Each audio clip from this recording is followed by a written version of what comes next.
Well, guys, we got a little peace and quiet now, so I thought I would continue with one more. I always say that, but it always leads to something else. There's a little playground over here. You can hear the kids laughing and playing. It's nice to see. I mean, I would like to see the Central Civico.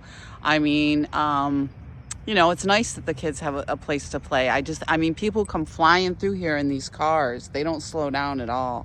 So it needs to be addressed. But what I'd like to address too is, let me tell you, every single social services worker in the field that I have talked to told me that I should pretend to be disabled. I'm gonna say that again.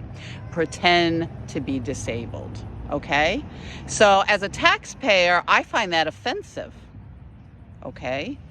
It's pretty offensive that everybody I deal with, and I've asked numerous times to have my case go somewhere else because it's not a regular case. I am not a client of social services. I am not a client of the hospital. I am not a client of these people that think they can talk to me that way. And even if you are, they shouldn't be talking to you that way.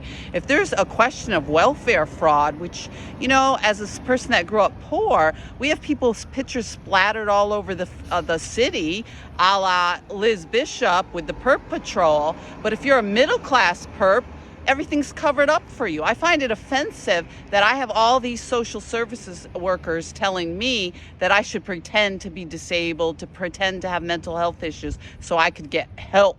They're trying to help you. So if you pretend, does any of these filthy fucking people know what it's like to be locked up in a psych ward with people that actually have serious mental health issues, and this is the way you're treated after having a successful career, and I should be working and living in my home and driving my car? But because we don't acknowledge domestic violence, we don't acknowledge sexual assault, we certainly don't acknowledge child abuse in this city because we have such a problem with our family court system. And we have social services worker with the little that people make in this community that they pay in for all this stuff. We have them actually telling people to fraud social services. Fraud social services. Pretend you're disabled.